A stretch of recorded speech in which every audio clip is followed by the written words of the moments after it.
Baik, Assalamualaikum warahmatullahi wabarakatuh. Bismillahirrahmanirrahim. Untuk kuliah kali ini, ya, kita akan membahas secara lebih detail bagaimana kita melakukan preliminary design, ya. Preliminary design ini sendiri nanti kita akan bagi dua bagian. Yang secara prinsip, nah ini yang secara prinsip terdiri dari untuk kali ini kita akan berlatih bagaimana menetapkan periode perencanaan dari unit-unit BPAL itu. Kemudian yang kedua adalah menetapkan kapasitas desain, ya. Kelihatannya sederhana, tapi nanti kita akan lihat ya bagaimana mekanisme yang harus Anda lakukan di dalam tahapan ini. Kemudian minggu ketiga itu kita akan membahas tentang bagaimana menetapkan diagram alim proses, menetapkan kriteria perencanaan, sampai kemudian sampai profil hidrolisnya, ya. Nah, seperti yang sudah saya sampaikan di akhir dari kuliah ini, saudara harus mengerjakan tugas yang dikerjakan secara kelompok, ya, yang anggotanya 3 sampai 4 orang saya kira gitu, ya. Nah, khusus untuk kali ini saudara bisa harus mengerjakannya secara online, ya, karena kita diharuskan online minggu ini. Dan tugasnya juga nanti Anda harus upload dalam bentuk PDF di My Classroom, ya. Jadi nanti silakan saudara berkoordinasi bagaimana mengerjakan tugasnya karena mohon maaf ya kurang kurang sehat. Eh, karena secara prinsip saudara juga tidak ketemu mungkin ya online, ya. Jadi nanti silakanlah diatur sendiri bagaimana mekanismenya.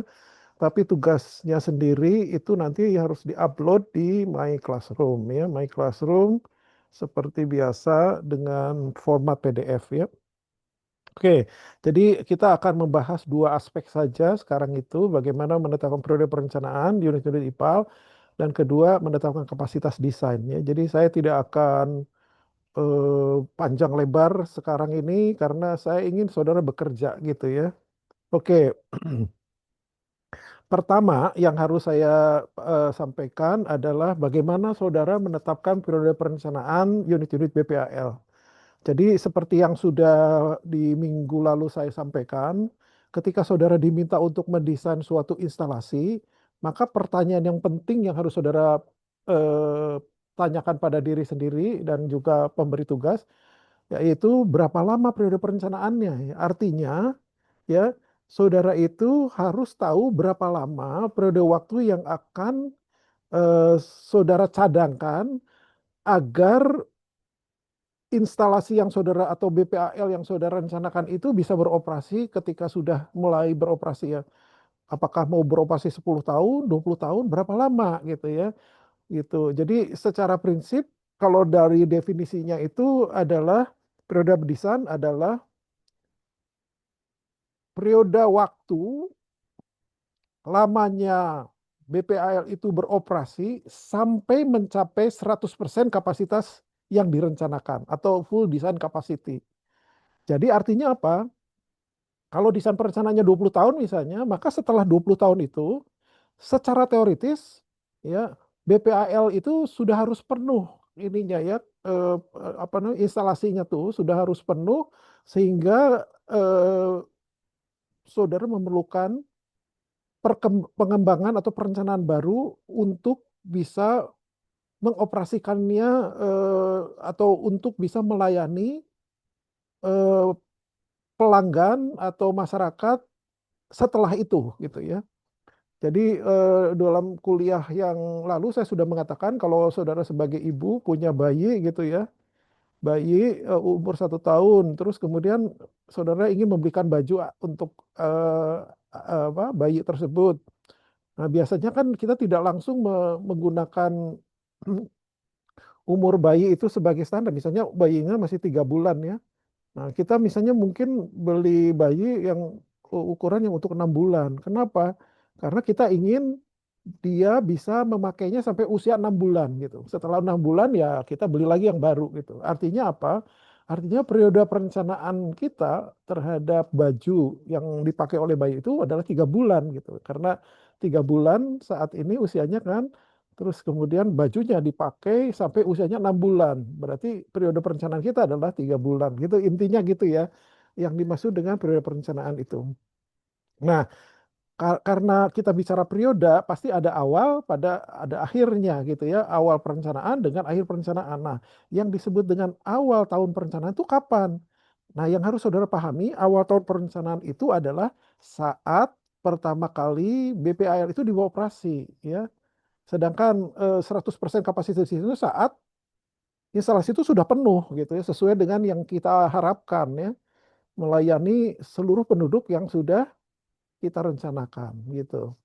Nah, jadi kalau misalnya sekarang itu ya, sekarang ini misalnya tahun 2025 gitu. Saya selalu mengatakan gitu, saudara diminta untuk merencanakan instalasi pengelolaan air limbah. Maka kapan tahun awal perencanaannya? Berarti tahun awal perencanaan itu bukan tahun 2025. Loh, kenapa?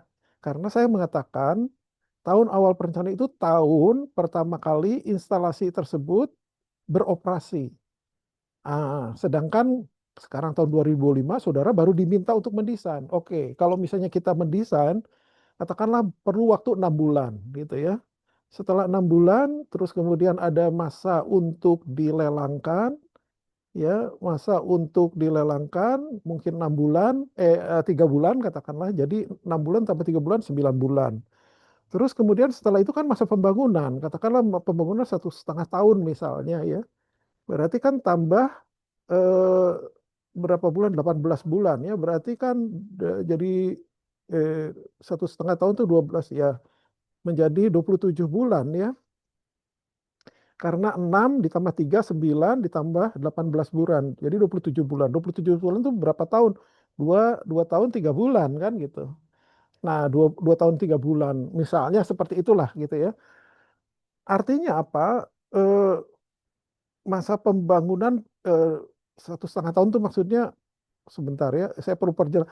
Masa 1,5 tahun itu termasuk membangun instalasinya, termasuk mengoperasikannya sampai mencapai kondisi steady state gitu ya. Karena kita tahu kan kalau misalnya bangunan itu dibangun secara fisik, dia butuh waktu ya, dia butuh waktu untuk bisa mencapai kondisi yang diharapkan dalam desain. Kenapa? Karena kita menggunakan mikroorganisme dan mikroorganisme itu perlu ditumbuhkan. Untuk itu dia ya untuk mencapai kondisi yang diharapkan tuh dibutuhkan waktu 3 sampai 6 bulan. Jadi kalau membangunnya katakanlah itu segala macam ya itu 1 tahun katakanlah kita gitu. Terus kemudian percobaan dan sebagainya sampai dia mencapai startup ya sampai mencapai kondisi ini plus commissioning 6 bulan ya, maka itu 1,5 itu 18 ini misalnya saja ya, sehingga diperlukan kurang lebih 2 tahun lah gitu ya, kita mungkin agak 27 kelamaan 2 tahun saja ya. Nah kalau sekarang bulan apa? Sekarang bulan September ditambah 2 tahun, berarti tahun awal perencanaannya adalah 2 tahun setelah 2025 ini. Jadi September 2006, September 2007. Nah 2027 maksudnya 2027 berarti tahun awal perencanaan.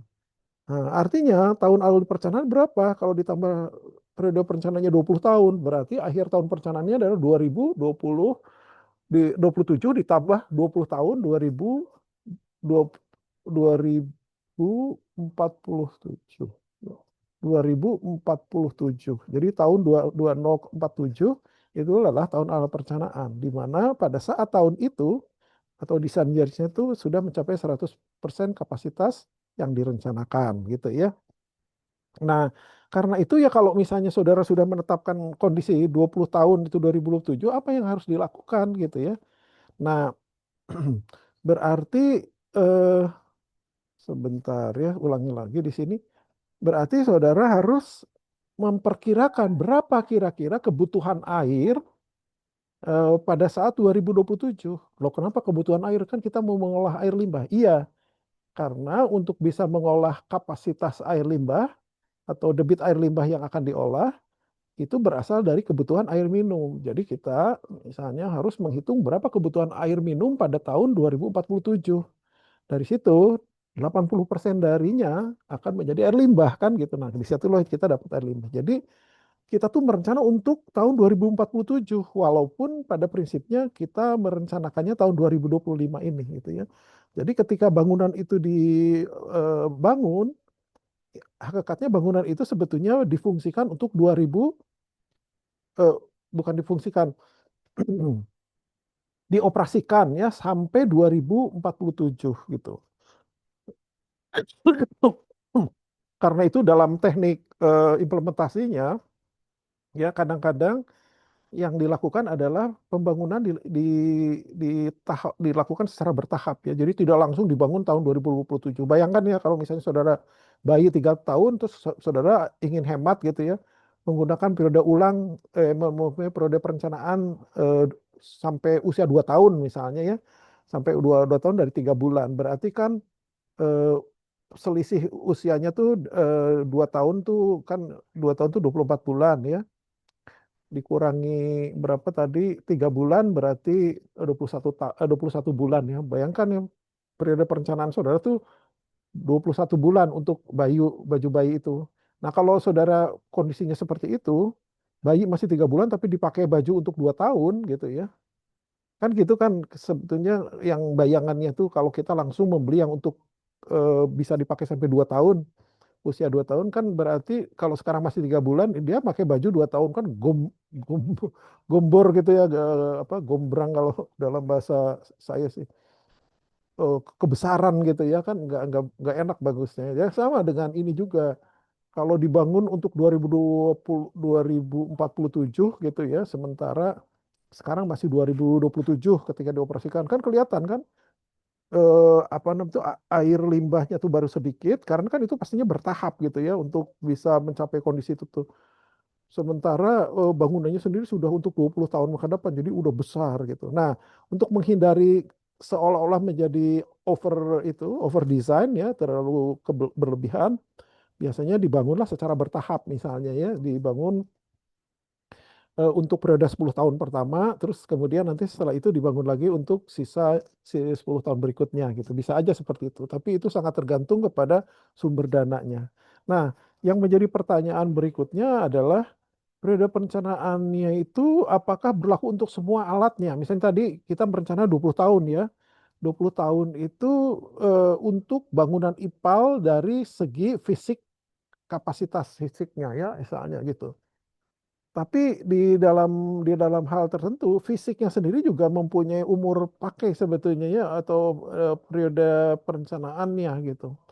Seperti kalau kita bicara dari sisi fisiknya itu bahkan bisa lebih dari 20 tahun ya misalnya seperti si kumpul 20 sampai 40 tahun dia bisa itu ya direncanakan eh, dari servisnya itu. Tapi di sisi lain ya kalau kita bicara dari bangunan sipilnya sendiri itu mungkin saja bisa dipakai sampai atau bisa tetap baik ya sampai 100-200 tahun gitu misalnya ya dari segi konstruksinya. Tapi yang kita bicarakan desain produk itu berkaitan dengan masa pakai, masa berfungsinya bukan masa pakai. Kalau masa pakai seolah-olah setelah itu tidak bisa dipakai enggak. Dia masih bisa dipakai tetapi kapasitasnya kekecilan gitu ya. Artinya fungsinya sudah tidak memenuhi seperti yang diharapkan karena eh, apa debit yang diolah sudah sangat besar, misalnya gitu ya. Nah, eh, biasanya kalau kita eh, melihat dari segi unitnya sendiri, sistem pengupul itu bisa sampai 40 tahun gitu ya. Rumah pompa bisa 40 tahun atau sementara peralatannya 25 tahun ya maksimumnya tuh. Gitulah gitu intinya ya. Tapi hakikatnya periode perencanaan itu mau 10 tahun, mau 20 tahun, mau 5 tahun, artinya sangat bergantung kepada banyak hal ya, misalnya tingkat kesulitan pengembangannya gitu ya, karena misalnya berkaitan dengan pengadaan peralatan sehingga harus bertahap gitu, atau misalnya dari segi pertumbuhan penduduknya sendiri, atau dari segi umur ekonomis bangunannya yang tadi saya sampaikan, kemudian mungkin juga dari dana investasinya ya, itu kita pinjaman misalnya, ya, sehingga menyesuaikan dengan periode pinjamannya gitu ya, terus kecepatan perkembangan penduduknya, mudah tidaknya perluasan karena misalnya apa berkaitan dengan aksesibilitas lahan di daerah yang syarat dengan demo dan sebagainya ya. Jadi hal-hal seperti itu tentunya menjadi pertimbangan untuk menentukan berapa persen desain periodenya. Tapi yang jelas tidak akan ya kita membangun bangunan yang pada prinsipnya berlaku untuk tahun itu saja, nggak mungkin gitu ya. Itu penghamburan uang. Baru dipakai sudah habis. Misalnya saudara diminta untuk membangun tahun 2025 ini ya, membangun untuk periode 2007 misalnya. Ya itu kan terlalu singkat. Atau membangun 2005 dengan debit tahun 2025 ya sudah bubar ya. Bangunannya tidak akan mencukupi untuk melayani masa datang gitu ya. Jadi itu intinya yang disebut dengan periode perencanaan ya. Nah, eh, tadi sudah disampaikan sebetulnya ya. Jadi apa sih sebetulnya yang menentukan periode perencanaan itu? Ada beberapa faktor yang menjadi pertimbangan ya, kegunaan atau manfaat dari BPAL-nya, kemudian kemudahan dalam melakukan perluasan tadi sudah disampaikan, kemudian kinerja fasilitas pengolahan selama tahun awal ya, eh, ketika dilakukan ekspansi. Terus kira-kira pertumbuhan penduduk mendatangnya seperti apa? Kemudian kalau misalnya bangunannya dengan menggunakan pinjaman tentunya berkaitan dengan suku bunga juga. Kemudian tingkat banyak lah gitu ya tingkat konstruksinya dan seterusnya. Tapi umumnya kalau sistem yang terpusat ya biasanya periode perencanaan itu dilakukan untuk tahun untuk 20 tahun gitu, ya, untuk periode 20 tahun. Oke ya, itu yang pertama ya. Jadi saya kira sudah jelas kan ya, saudara menentukan mau berapa tahun saudara apa membangun instalasinya itu sampai berapa tahun dia bisa beroperasi melayani pelanggan sampai mencapai 100 kapasitas desainnya itu gitu ya. Seperti yang yang tadi sudah dijelaskan. Nah, yang berikutnya itu adalah saudara diminta untuk menetapkan kapasitas desainnya. Ya. Kalau tadi kan baru periodanya, sekarang berapa besar kapasitas ya? Nah, kapasitas itu bisa pengertiannya itu berkaitan dengan debit gitu ya, berapa kapasitasnya, menghitung sekian meter kubik per hari. Kalau dalam bahasa Inggris itu biasanya mereka tidak menggunakan meter kubik per hari, tapi million liter per hari. Jadi million liter itu berarti 1.000 meter kubik per hari satuannya itu. Karena kenapa? Karena memang sistemnya itu kan sistem terpusat, jadi kapasitasnya memang besar. Jadi mereka menghitungnya itu dalam satuan MLD, million liter per hari. Atau ada lagi yang menggunakan pendekatan populasi ekuivalennya, jadi setara dengan berapa penduduk gitu ya. Kita membangun kapasitas BPAB yang setara dengan 100.000 penduduk misalnya gitu ya. Ada lagi yang kapasitas desain berdasarkan kemampuan pengolahan bebannya ya, berapa kilogram BOD per hari yang bisa diolah. Jadi bisa pengertiannya seperti itu. Tapi yang penting bagi kita, apapun yang menjadi tolok ukurnya, dasar perhitungannya adalah pertama berdasarkan apa jumlah penduduk yang akan dilayani gitu ya.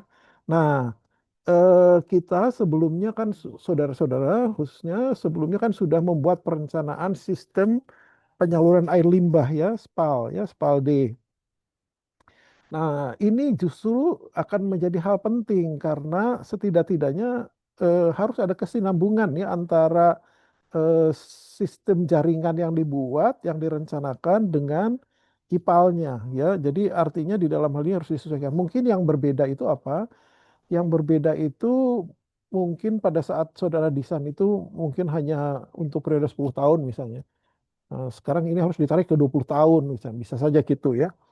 Nah, jadi hakikatnya kapasitas desain itu ditentukan berdasarkan berapa jumlah penduduk yang akan dilayani. Nah, yang penting bagi saudara untuk dipahami ya, bahwa sistem pengelolaan air limbah domestik itu terdiri dari dua bagian.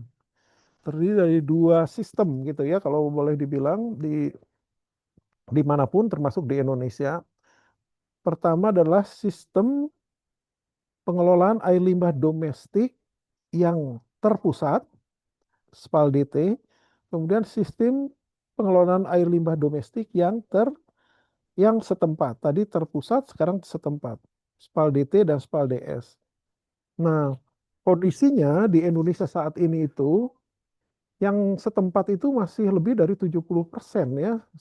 Sementara kayak yang setempat, yang terpusat mungkin hanya sekitar 10% sampai 15%. Itu pun kalau agak dipaksakan ke atas gitu ya. Nah, sisanya masih belum terlayani. Nah, apa artinya ini? Artinya kalau nanti saudara diminta untuk mendesain kapasitas eh, BPAL maupun SPAL ya yang akan dilayani dengan sistem terpusat, maka saudara harus membuat analisis dulu ya, kajian berapa persen yang dari kota. Katakanlah sekarang saudara diminta untuk mendesain kota Surabaya. Kota Surabaya katakanlah penduduknya itu 3 juta gitu. Katakanlah ya yang mudah aja 3 juta.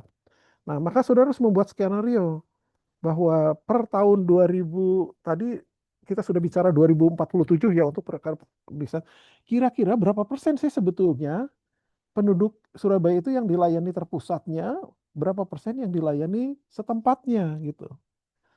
Nah, sekarang kan kondisinya itu yang setempat itu lebih dominan daripada yang terpusat. Mungkin yang setempat itu bisa lebih dari 80% gitu ya, yang eh, terpusat mungkin sekitar 10% gitu misalnya. Nah, artinya dalam hal ini ketika saudara merencanakan sistem kan yang kita rencanakan itu bukan yang setempat sekarang itu yang terpusat ya. Maka saudara harus memperkirakan oke dalam 20 tahun depan dilihat dari perkembangan ekonomi dan sebagainya, saudara mengharapkan bahwa misalnya yang dilayani terpusat di kota Surabaya ini mencapai 30% misalnya atau 40% gitu ya dari total penduduk 3 juta. 40% kan berarti yang harus dilayani 3 juta dikalikan 40% ya berapa? 1,2 gitu. Kurang lebih seperti itu. Tapi kembali ya saya ingat kembali 3 jutanya itu dihitung dari eh, proyeksi setelah dibuat 20 tahun ya, bukan penduduk sekarang gitu. Jadi kalau kalau misalnya mau menghitung itu tuh berarti gini. Sekarang penduduknya berapa? Tahun 2025 itu 3 juta. Berarti 2027 berapa juta ya misalnya 3,1. Terus setelah itu diproyeksikan ya proyeksikan penduduk dengan menggunakan berbagai model kemungkinan yang sesuai apakah aritmetik gitu ya terus kemudian model apa namanya itu decreasing rate of increase apapun yang cocok ya regresi biasa misalnya diperkirakan oh jadi penduduk Surabaya pada waktu tahun 2047 itu totalnya itu 4,5 juta misalnya ya naik 1,5 juta misalnya ini ya. Nah, sehingga 45 40% itu dari 4,5 juta gitu. Jadi kapasitas yang harus saudara bangun itu adalah kapasitas yang besarnya 4,5 juta dikali 40% gitu. Gitu ya caranya bagaimana kita memperkirakan kapasitas perencanaan untuk penduduknya. Nah, itu kita sudah tahu penduduknya kalau gitu ya sekitar 1, sekian juta. Setelah itu apa langkah berikutnya? Saudara harus memperkirakan berapa kebutuhan air pada waktu itu ya, kebutuhan air minum pada waktu itu. Oh, mungkin sekitar 300 liter per orang ya, per hari. Nah, kalikanlah dengan jumlah penduduk yang tadi harus dilayani, kemudian dari situ berapa persentase yang akan menjadi air buangan, 80% ya misalnya. Nah, terus barulah kemudian saudara bisa memperkirakan jumlah air limbahnya. Jadi itu kurang lebih ya dalam memperkirakan hal ini diperlukan keahlian saudara ya dalam memperkirakan pertama jumlah penduduk, kedua memperkirakan berapa jumlah kebutuhan air pada waktu itu. Terus tahunya dari mana? Nah, tahunya biasanya kita menggunakan data perkembangan penduduk dan kebutuhan air pada periode 20 tahun ke belakang gitu ya. Jadi biasanya kita mencari data kalau katakanlah 2025 kan sekarang ya 2005 2025 terus kita mencari data setidak-tidaknya dari mulai tahun 2000 berapa 2005 sampai 2025 ini. Bagaimana perkembangan itunya ya, perkembangan penduduknya dari situ mendapatkan model, kita mendapatkan model kita mendapatkan model apa yang cocok untuk regresinya, untuk memperkirakan jumlah penduduk.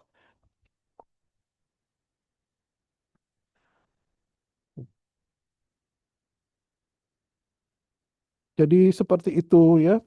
Eh, Perkembangan itu biasanya dianalisis dari selain data juga aktivitas itunya ya, bangunan domestiknya, terus kemudian masalah berkaitan dengan kepadatan penduduknya dan seterusnya ya.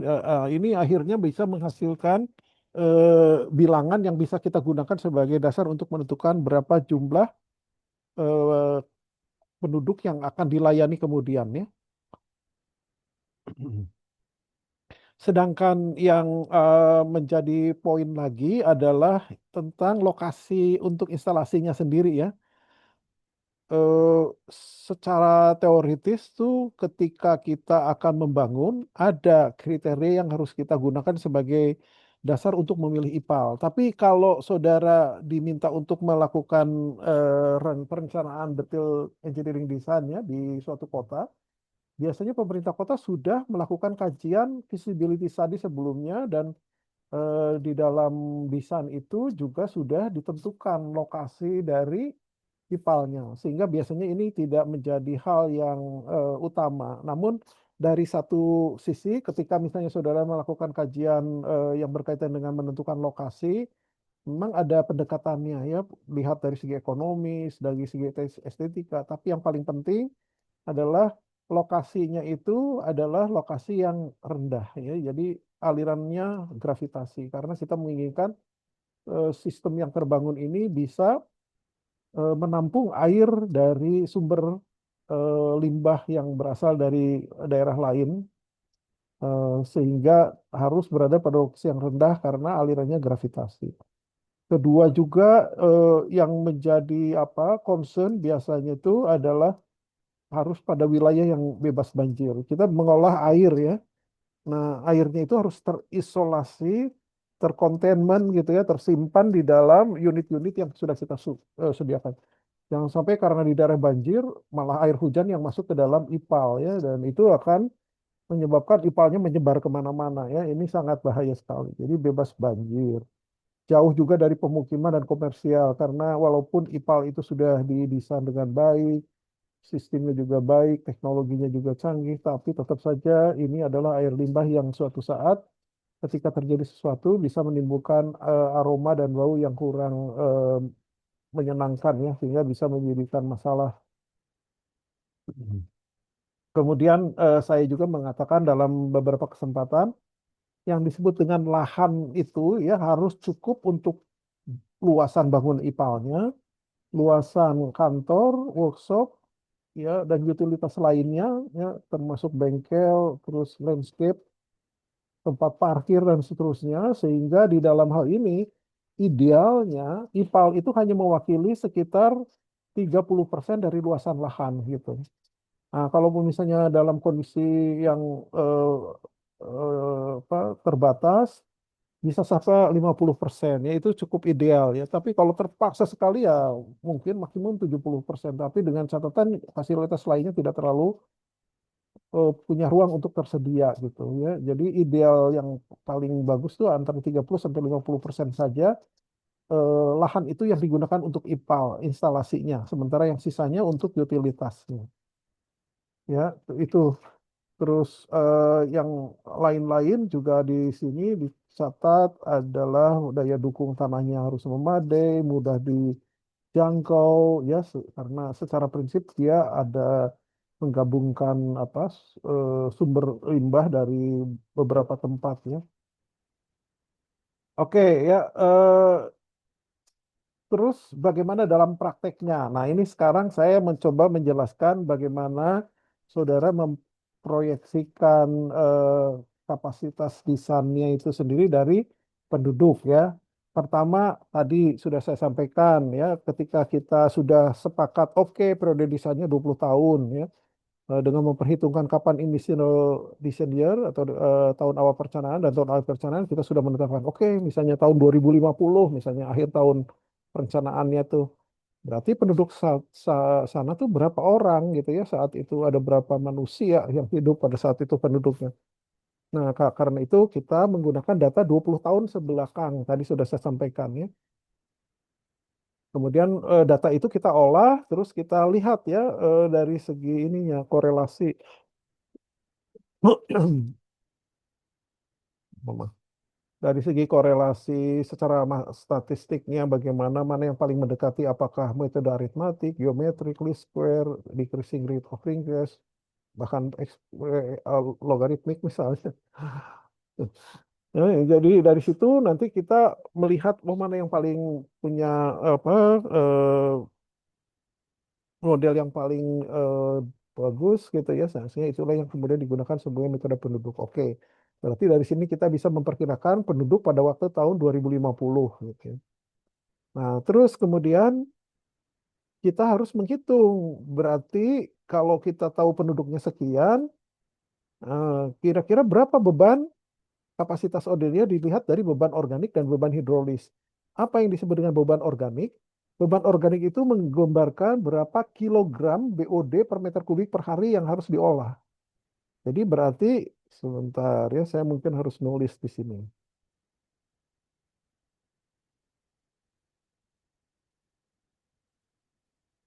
Berarti di sini saudara harus menentukan ya organic loading rate ya atau beban organik ya. Itu tuh pada prinsipnya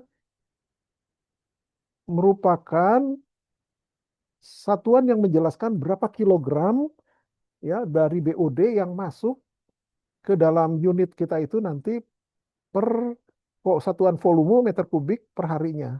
Atau dengan kata lain, ya kilogram BOD meter kubik per hari itu dihitung dari apa? Dari berapa debit yang masuk, ya, dikalikan dengan konsentrasi BOD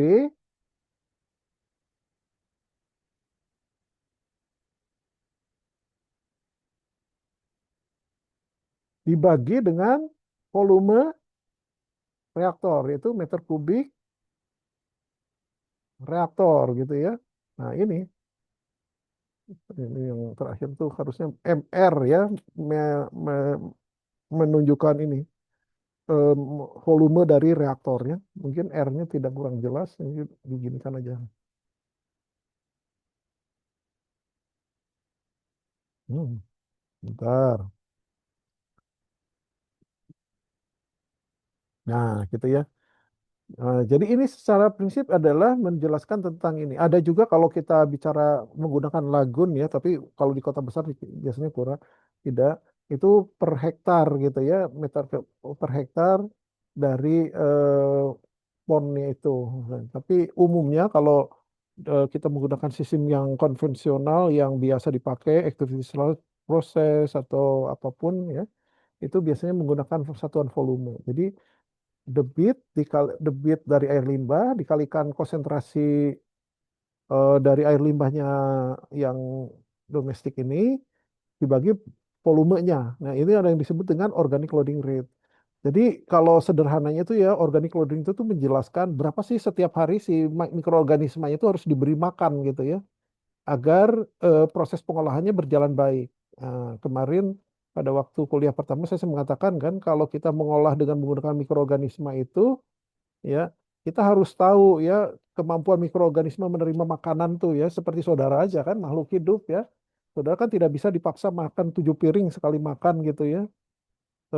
Maksimum paling dua atau maksimum sekali 3 piring gitu kalau lebih dari itu ya saudara beler ya nggak bisa makan atau kalau terlalu sedikit ya di tengah diberi setengah miring mau nggak kan nggak juga nggak mau. Nah, dalam hal ini organic loading rate itu menjelaskan tentang berapa porsi ya harus diberikan terhadap eh, mikroorganisme yang dalam ini diwakili oleh volumenya ya, volume dari reaktornya setiap harinya gitu. Intinya gitu. Nah, terus apa bedanya dengan beban hidrolis? Nah, kalau beban hidrolis atau hydraulic loading rate itu pada prinsipnya ya hydraulic loading rate ya hydraulic loading rate itu pada prinsipnya menjelaskan tentang berapa debit yang harus dimasukkan per luas permukaan dari reaktor gitu. Ya, atau kadang-kadang ini per meter kubik ini ininya sendiri debitnya sendiri volume volume per meter persegi ya per aduh maaf. Debitnya sendiri adalah satuannya kan meter kubik per hari. Ini meter kubik per hari,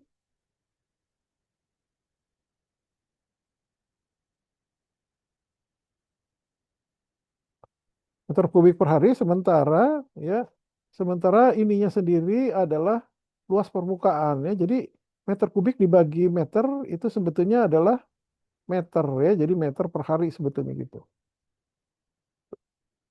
Meter per hari. Tapi kita tidak pernah menulis satuannya gini ya. Selalu harus dalam satuan yang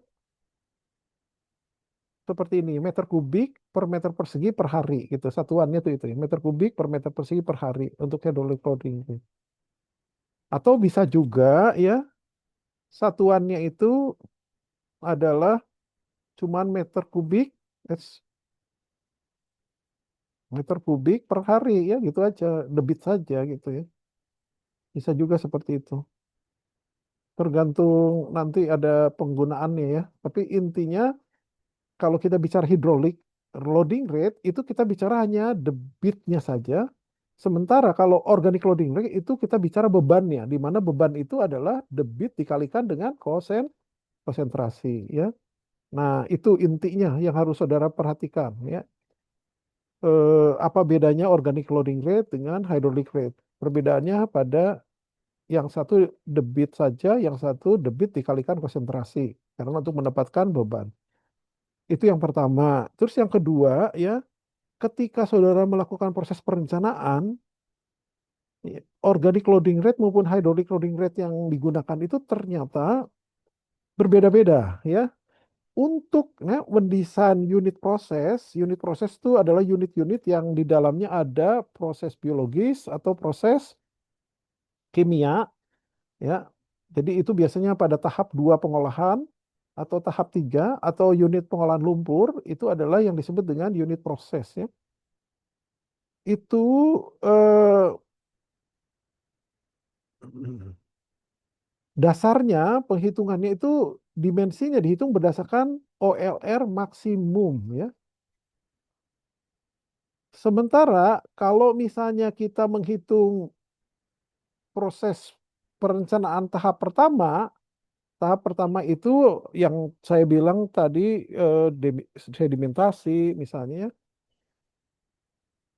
saringan, grid chamber itu kita menggunakan peak ya ini. HLR yang peak. Jadi apa yang saudara pelajari dari pernyataan di sini? Pertama ya, untuk mendesain bangunan-bangunan tahap kedua, tahap ketiga atau unit lumpur atau dengan katanya unit proses, maka yang menjadi dasar desainnya itu adalah organic loading ya. Organic loading. Kemudian organic loading yang mana? Karena organic loading itu ada rata-rata, ada maksimum, ada peak. Yang digunakan adalah organic loading maksimum ya ini. Terus kalau untuk mendesain bak pengendap pertama atau proses pengolahan fisik atau yang disebut dengan unit operasi, maka yang menjadi dasar desainnya itu adalah HLR ya. Di mana HLR ini ya, satuannya ini tadi sudah yang digunakan adalah yang peak gitu ya. Oke ya. Jadi harus diingat selalu ya ketika saudara merencanakan dimensi untuk tahap pertama, maka yang menjadi dasar desainnya itu adalah HLR ya, debit. Tetapi ya debit yang dihitung atau yang digunakan untuk proses perhitungan adalah debit peak ya. Sementara kalau untuk proses pengolahan tahap kedua, tahap pengolahan lumpur, kemudian juga mungkin ada tahap ketiga, kalau diperlukan, maka saudara mendesain itu menggunakan organic loading rate, bukan hydraulic loading rate, tapi organic loading. Jadi yang menjadi dasar desainnya itu adalah Q dan WOD, ya. Sementara kalau untuk bak pengendap pertama atau pengolahan tahap pertama itu yang menjadi dasar desainnya itu adalah debit ya. Oke, gitu ya. Supaya saudara paham ya, ini sudah saya bold supaya saudara bisa menggunakan itu sebagai referensi. Ketika proses perencanaannya tahap pertama, saudara hanya menggunakan debit sebagai dasar desainnya dan debit yang digunakan adalah debit rate gitu. Intinya gitu ya. Tapi kalau kita menggunakan perencanaan untuk tahap biologis, tahap kimia atau tahap pengolahan lumpur, maka yang menjadi dasar desainnya adalah organic loading. Organic loading itu pada prinsipnya adalah debit dikalikan dengan konsentrasi ya. Konsentrasi BOD, maaf. Konsentrasi BOD ya yang dalam hal ini yang digunakan adalah yang maksimum ya. Oke, itu harus dicatat loh ya, jangan lupa. Kemudian tadi sudah saya sampaikan ya dalam prakteknya ketika kita melakukan pembangunan instalasi itu kita menggunakan eh, staging ya, pentahapan dalam pembangunan. Bisa satu dua dua tahap. Saya bilang tadi kalau kita membangun bangunan langsung untuk keperluan 20 tahun mendatang, sementara sekarang baru tahun ke-1, pasti akan terasa bahwa bangunan tersebut adalah bangunan yang over design gitu ya, kelebihan. Tapi sesungguhnya yang yang kalau kita kembalikan ke dasar teori benar gitu. Karena pada prinsipnya bangunan tersebut kita rencanakan untuk 20 tahun yang akan datang. Bisa beroperasi sampai 20 tahun yang akan datang. Tapi masalahnya kan sekarang masih sedikit ya, sehingga untuk mencegah supaya tidak terlalu menyolok gitu bangunannya dilakukan secara dua kali, konstruksi secara dua tahap. Misalnya ya tahap pertama 10 tahun, dari ini bukan penduduk ya, tapi penduduk yang dilayani ya. Karena seperti yang sudah saya sampaikan tadi, 70% penduduk itu tidak, misalnya kota Surabaya untuk tahun 2000 tadi saya katakan untuk tahun 2050 itu misalnya penduduknya tadi misalnya dari hasil perhitungan 4,5 juta gitu ya. Nah, bukan 70% dari 4,5 juta, tapi dari yang dilayani.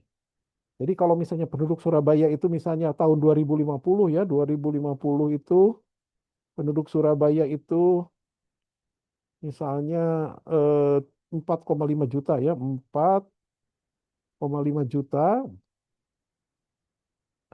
ya tahun 2050 4,5 juta berarti kalau kita menggunakan kapasitas desainnya itu ini sebagai dasar desainnya ya maka kita harus menentukan dulu dari 40,5 juta itu ada berapa persen penduduk yang akan dilayani ya dengan menggunakan sisi terpusat ini SPAL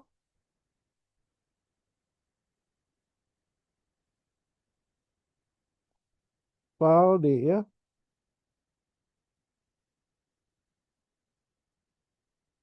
SPAL D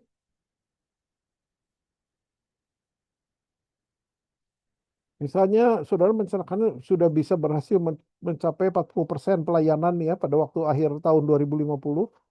Nah, ini berarti jumlah penduduk yang harus dilayani itu adalah 40% dikalikan dengan 4,5. Jadi ini yang real dilayani ya. Jadi ketika kita bicara akhir tahun 2050 tuh yang sudah dilayani adalah ini, yaitu sekitar eh, 1,8 penduduk ya. Jadi 1,8 juta penduduk saja yang terlayani itu. Tuh.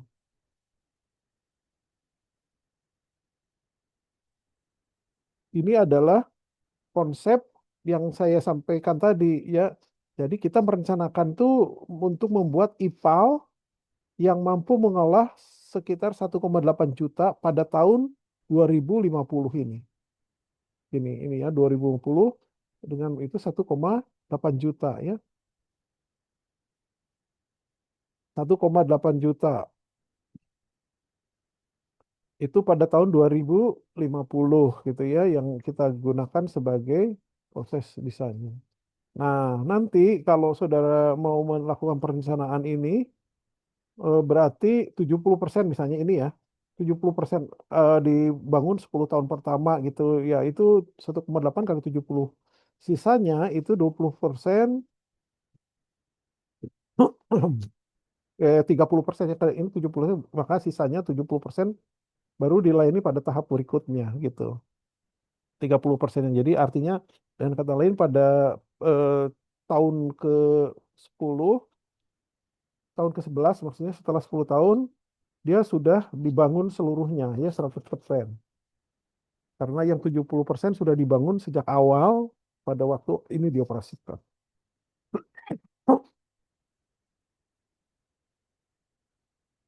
Baik ya, itu gambarannya. Sebentar, saya harus hapus dulu ya. Next ya.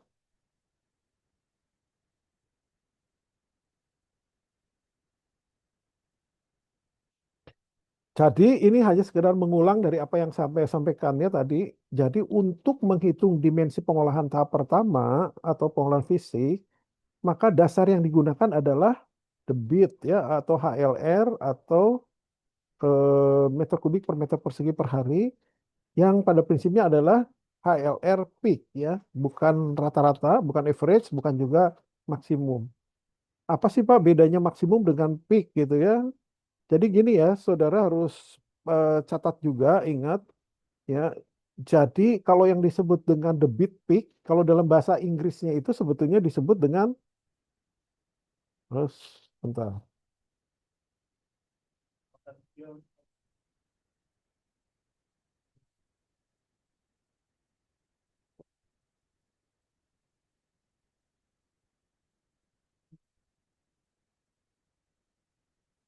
kan ada key peak ya, key peak ya ini.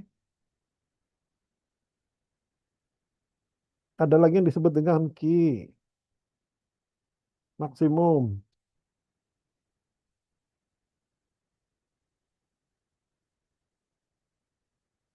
Apalagi yang disebut dengan key average ya, rata-rata. Ada lagi key minimum ya.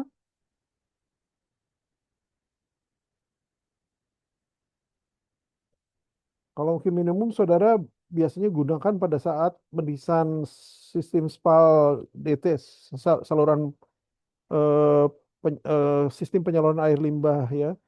Kalau di situ kan kimin diperlukan karena dia harus mengetahui apakah pada kondisi minimum tuh si aliran airnya masih mencapai ketinggian berenang nggak, masih bisa mengalirkan kotoran yang ada di sana apa enggak kan gitu ya, minimum. Tapi untuk keperluan desain tuh biasanya desain IPAL biasanya kita menggunakan ini saja.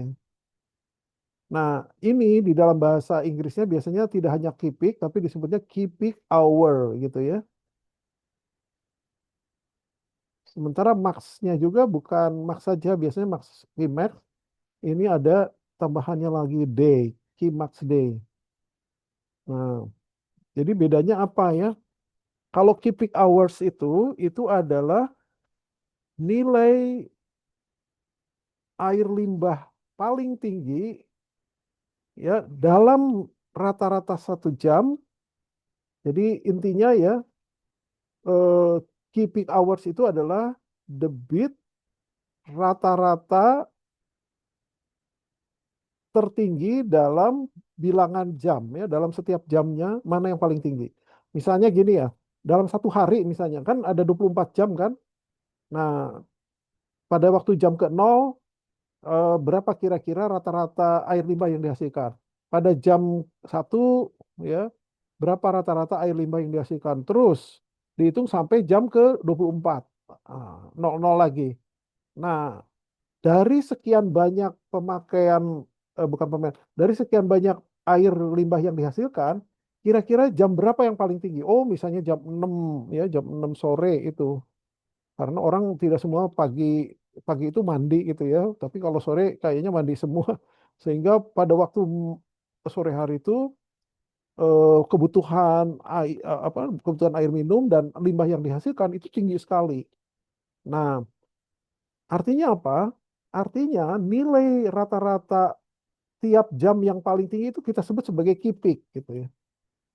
Jadi kita meninjaunya tuh dalam satu hari dilihat per jamnya, yang mana yang paling tinggi itu nilai rata-rata paling tinggi itu yang disebut dengan key peak hour. Kalau jam bagaimana? Kalau maksimum bagaimana? Karena maksimum itu maksimum day, berarti nilai rata-rata harian yang paling tinggi dalam periode antara 1 sampai 1 bulan tuh ya, 1 sampai 30 hari misalnya gitu ya. Jadi dalam 30 bulan, idealnya sih bisa aja 1 tahun gitu. Tapi di, kemudian kita lihat ya, mana nilai yang paling tinggi pada saat itu. Nilai rata-rata harian yang paling tinggi. Nah ya, rata-rata harian yang paling tinggi itu yang kita sebutin maksimum day ya, atau key max. Jadi segmen tinjauannya itu, kalau key peak itu setiap jam, tinjauan rata-rata setiap jam. Kalau max day itu tinjauan rata-rata setiap hari. Ya. Dari tanggal 1 sampai tanggal 30 tuh mana kira-kira penggunaan air yang paling tinggi ya. Otomatis itu akan menghasilkan limbah yang paling tinggi. Itu yang disebut dengan key max ya. Jadi bedanya key max, key peak gitu ya. Itu tuh seperti itu. Sementara key average itu tentunya key rata-rata ya. Jadi penggunaan dalam satu hari di rata-rata itu key peak. Nanti di itu ya key peak dibandingkan dengan key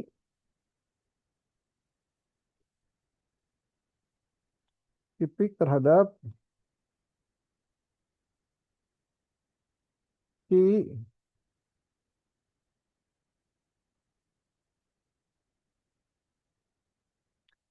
Terus demikian juga key max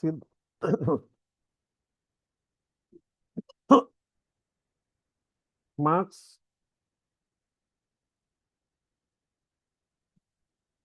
terhadap key average ya. Ini biasanya yang umum itu tuh ya 2 sampai 3 gitu misalnya. Tapi walaupun bisa lebih ya, tapi ini aja yang gampangan ini. Sementara key maksimum terhadap key average ya itu sekitar 1,1, misalnya 1,7 gitu loh. 1,7 kebesarannya biasanya tidak terlalu tinggi. Nah, itu gambarannya ya, menjelaskan tentang apa yang disebut dengan key peaks, key max, key average, dan key minimum. Jadi tinjauannya itu dari apakah ditinjau dari jam-jaman atau hari-harian gitu ya. Itu akan menghasilkan yang berbeda. Nah, kalau kita misalnya ingin menghitung dimensi pengolahan tahap pertama, yaitu atau pengolahan fisik ya, maka dasar yang kita gunakan itu adalah key peak ini sebagai dasar desainnya ya. Kenapa? Karena di dalam sistem fisik kita kan utusnya yang sedimentasi, kita kan menggunakan ini ya, menggunakan apa? Proses pengendapan fisik biasa dengan gaya gravitasi, dan itu bisa berlangsung dan baik apabila kondisinya tuh dalam keadaan quiescence, atau kalau dalam aliran tuh laminer gitu ya. Nah, laminer. Sehingga kalau misalnya kita mendesain air limbah dengan menggunakan pengolahan tahap pertama itu menggunakan debit rata-rata misalnya, itu dikhawatirkan pada saat air yang masuk itu kan tidak bisa di ini kan, tidak bisa dipastikan. Kadang-kadang tinggi, kadang-kadang rendah gitu ya. Nah, pada waktu terjadi skipping, dikhawatirkan ya kondisi di sedimentasi itu menjadi tidak stabil ya, di mana alirannya itu terlalu tinggi sehingga proses pengendapan menjadi terganggu gitu ya. Kenapa? Karena air yang masuk itu tidak lagi laminer tapi turbulen gitu ya. Akibatnya pengendapan tidak berlangsung seperti yang direncanakan. Nah, untuk mencegah gitu, maka biasanya untuk pengolahan tahap fisik kita menggunakan eh, debit puncak ya sebagai dasar desainnya. Sementara kalau untuk pengolahan tahap kedua, itu pengolahan biologis, itu yang menjadi dasar ininya, desainnya itu adalah beban tadi ya. Tadi kan saya sudah mengatakan kalau untuk ini tahap kedua atau biologis itu kita menggunakan beban, di mana beban itu adalah Q dikalikan dengan kosen konsentrasi. Biasanya di sini ada volumenya ya. Kalau misalnya. Jadi artinya di dalam menghitung dimensi pengolahan tahap kedua atau proses biologis atau pengolahan lumpur, Ya, maka yang digunakan adalah OLR ya. OLR apa? Maksimum ya. Jadi dalam bilangan hari ya. Jadi tidak perlu peak ya. Kalau peak itu terlalu tinggi. Memang peak itu apa? Hanya diberlakukan untuk yang pengelolaan tahap pertama untuk memastikan bahwa aliran itu tidak mengalami shock loading ya atau tidak mengalami turbulensi akibat aliran yang tiba-tiba naik ya. Jadi harus bisa dinetralisir oleh bangunan. Baik ya, itu intinya. Ini ada sebenarnya ini ada contoh soal yang nanti saudara juga harus kerjakan ya. Bentar, info enggak jalan. Nah, ini ada contoh soal yang harus dikerjakan ya oleh masing-masing kelompok dalam jumlah yang kemarin sudah dibagikan ke saya informasinya. Nah, itu tetap bekerja dalam kelompok yang sama ya. Jadi saudara mengerjakan dalam waktu 3 jam ini, nanti dikerjakan dalam bentuk PDF dan dikirim ke My Classroom. Jadi ini bangunannya tuh direncanakan ini seperti yang saya barusan ajarkannya. Jadi saudara merencanakan BPAL ya dibangun pada tahun 25 dibangun pada tahun 25 dan beroperasinya baru tahun 2007. Nah, jadi saudara akan diminta mengoperasikan menghitung beberapa hal ya dengan catatan bahwa jumlah penduduk pada tahun 2005 ini sekian dengan angka pertambahan penduduk 1,4% gitu ya. Katakanlah itu ya persentase angka kenaikan itu. Nah, kalau misalnya saudara di diberi tahu juga bahwa kebutuhan air minum di akhir tahun perencanaan itu sekitar 310 ya, 310 orang per liter per orang per hari. F maksimumnya itu 1,2 dan F peaknya itu 1,75, maka ya, nah ini kapan coba tahun awal percayaan, kapan tahun akhir perencanaan itu gampang kan bisa dijawab. Terus jika pembangunan dilakukan 2 stage, yang tadi saya bilang 10 tahun 10 tahun atau begini. Terus kapasitas yang satunya tuh mau berapa persen, tidak harus 50-50 ya. Biasanya kita melihat itu dari ininya, dari potongannya. Misalnya kita mau membangun 4 bak gitu ya. Tahap pertama dibangunnya 3 bak dulu, terus nanti tahap kedua 1 bak tambahan gitu misalnya. Gitu. Jadi tidak harus dua bangun dulu, dua lagi.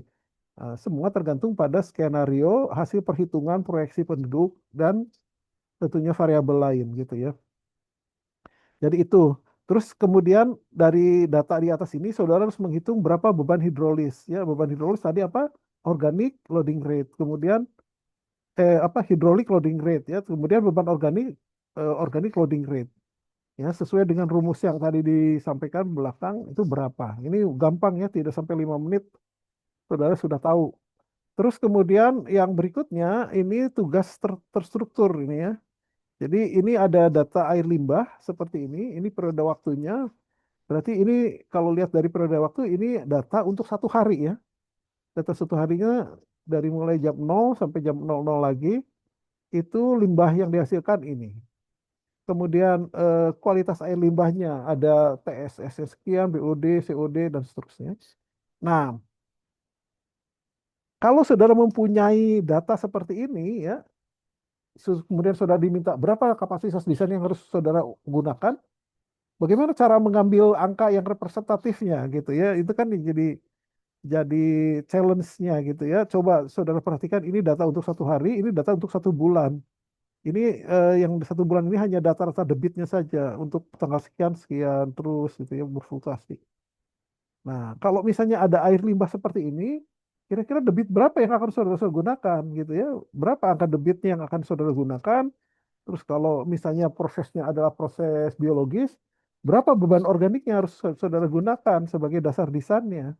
Kalau datanya seperti ini ya. Jadi di dalam hal ini yang menjadi pertanyaan, saudara harus menghitung debit harian rata-rata dan kapasitas yang akan dioperasikan gitu ya. Jadi saudara harus menghitung debit rata-rata dulu, kemudian baru menghitung kapasitas perencanaan BPAL. Ingat tadi ya bahwa ketika merencanakan IPAL ya ada perbedaan istilahnya parameter yang digunakan untuk memperkirakan bangunannya dan ada yang digunakan untuk memperkirakan bangunan ya, baik itu pengolahan tahap pertama dan tahap kedua gitu maksud saya ya. Eh, Beda itunya, data yang atau parameter yang digunakan. Nah, saudara di sini di diminta untuk menghitung berapa debit rata-ratanya serta kapasitas rencana pengolahan yang akan saudara buat gitu ya. Terus kemudian yang kedua ya, berapa debit maksimum dan debit puncak. Tadi sudah saya jelaskan apa yang dimaksud dengan debit maksimum, apa yang disebut dengan puncak ya. Nanti rasio antara debit maksimum terhadap debit rata-rata kita sebut sebagai faktor puncak. Faktor maksimum. Kalau yang debit puncak terhadap debit apa? Rata-rata itu disebut faktor puncak dan seterusnya. Ini coba bisa dilihat dari Metcalf Eddy ya. Kemarin waktu ditanya saudara katanya sudah punya. Kemudian dihitung lagi berapa masa beban masa ya rata-rata, maksimum, minimum, puncak ya dari air limbah itu. Coba bagaimana dengan menggunakan data-data ini dan ini ya, bagaimana? Terus kemudian yang nomor empatnya, pengaruh yang terjadi apabila terdapat perbedaan beban massa yang signifikan terhadap proses pengolahan limbah di BPL tersebut. Nah, bagaimana cara maksudnya gini ya, kalau ter- terjadi perubahan signifikan tuh artinya gini, dalam kondisi tertentu misalnya BUD-nya tuh hanya 50 misalnya ya kilogram, tapi dalam kondisi terjadi kondisi puncak itu misalnya sampai 200 gitu ya, 50 ke 200 kan selisihnya 4 kali. Jadi terjadi peningkatan ini ya. Nah, peningkatan beban. Nah, kalau misalnya saudara itu melakukan ini, mengalami kondisi seperti itu ya, terjadi kenaikan beban yang tiba-tiba, terjadi shock loading misalnya. Nah, kira-kira menurut saudara apa yang akan terjadi, terus bagaimana cara mengatasinya gitu ya. Terus yang ketiga, ya ini adalah eh, kemampuan saudara menganalisis soal periode perencanaan maupun ini ya, maupun kapasitas desain tadi. Jadi ada pabrik kertas ya memproduksi sekitar 2,25 ton kertas kering. Nah, dari setiap tonnya itu ya dari setiap ton produksi itu, produksi kertas itu, maka akan dihasilkan limbah ya sekitar 22 meter kubik. Jadi setiap produksi 1 ton kertas maka akan dihasilkan sekitar 22 meter kubik air limbah ya. Nah, air limbah tersebut ini mempunyai karakteristiknya seperti ini ya. Eh, kadarnya apa saja, terus kemudian konsentrasinya berapa. Ini ya, coba dilihat saja.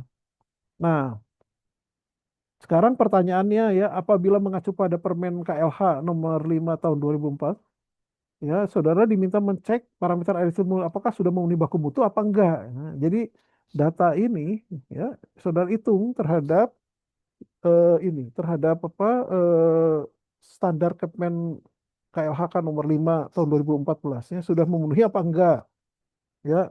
Terus kemudian makanya sudah coba dicari ya di internet ya misalnya ini, tapi sebenarnya di sini juga ada ini ya. Cek di sini saja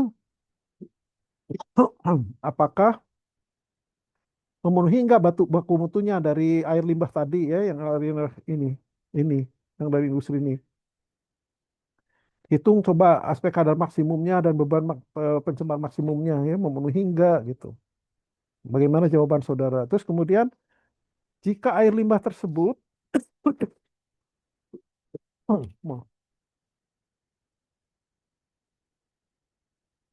jika air limbah ini akan dibuang ke lingkungan gitu ya, ke badan air, mana tadi ya ke badan air, maka saudara harus mengolah sampai berapa persen ya agar baku mutu yang ditetapkan oleh Gubernur Jatim nomor 45 tahun 22 ini kayaknya masih berlaku ya karena belum ada perbaikan itu bisa bisa teralami. Misalnya air limbah yang dihasilkan 100 ton gitu ya atau 100 miligram per liter sementara baku mutunya 30. berarti kan yang harus dihilangkan kan 70 gitu. Nah, kurang lebih gitu ya gambaran itu. Jadi harus diolah sekitar 70% misalnya kan gitu. Terus kemudian bila kapasitas desain IPAL saat ini telah mencapai 70% dari kapasitas desain totalnya, jadi sudah 75% dari periode desainnya gitu ya, tinggal 25% lagi. Nah, hitung kapasitas pengolahan IPAL untuk 10 tahun yang akan datang apabila produksi kertas kering itu meningkat 2,5% setiap tahunnya. Jadi 10 tahun yang akan datang ya, kan IPAL itu akan terus beroperasi melayani produksi kertas. Di sisi lain produksi kertasnya juga meningkat setiap tahunnya 2,5, naik lagi besoknya tahun berikutnya 25 sampai 10 tahun. Nah, kira-kira dengan jumlah limbah saat itu yang dihasilkan, kira-kira IPAL ini masih cukup apa enggak gitu ya? Masih cukup enggak? Kalau misalnya nanti hasil dari perhitungan itu akan dihasilkan limbah sekitar 10 meter kubik gitu misalnya kalau dilihat dari debit misalnya, sementara IPAL ini bisa mengolah sampai 12 berarti masih oke. Tapi kalau sebaliknya tidak oke gitu lah maksudnya ya. Terus berikutnya ini adalah data tadi yang supaya saudara tidak perlu repot-repot nyari ya. Baku mutu permen LH nomor 5 2024 itu ini kadarnya. Jadi ada debit, ada konsentrasi, semuanya harus memenuhi ya. Kalau ada yang tidak memenuhi, nah itu berarti itu harus dilakukan pengolahan. Terus kemudian yang kedua ini adalah SK dari Gubernur Jatim ketika saudara ingin membuang limbah tadi ke badan air ya, harus memenuhi baku mutu efluen. Nah, baku mutu efluen itu misalnya ini seperti yang disampaikan tadi. Berapa TDS-nya, berapa SS dan seterusnya. Kenapa TDS tinggi? Karena air di Surabaya itu juga payo gitu ya, muka air tanahnya tinggi sehingga dari sisi itunya saja lingkungan saja sudah tinggi. Jadi nggak mungkin kita membuat standar yang jauh lebih rendah daripada ini, gitu ya. Baik, itu soal yang harus saudara kerjakan ya. Saya kira sudah cukup jelas dari apa yang saya sampaikan. Soalnya ada 3, saudara harus mengerjakan dalam sisa waktu ini, tapi diberi waktu sampai 3 jam ke depan. Kalau sekarang jam 12 katakanlah, maka saudara harus mengumpulkan ini 1, 2, 3, jam 3 ya. Jam 3 sore diupload di My Classroom. Tugas ini dikelarkan oleh kelompoknya. Coba dianalisis dari ini berdasarkan pertanyaan. Nah, materinya ini sendiri mungkin saya akan itu ya akan share di eh, PIC masing-masing gitu ya. Eh, Sehingga saudara bisa meminta ini dan materi apa penjelasan saya tentang materi ini juga mungkin saya akan upload di YouTube ya, sehingga nanti saudara bisa mengevaluasi kembali kalau ada yang tidak paham dari apa yang saya jelaskan, apakah ini eh, seperti yang saudara maksud apa tidak. Nanti saya beri linknya juga melalui PIC di jurusan. Demikian ya, kalau misalnya ada pertanyaan sebelum saya akhiri, silahkan.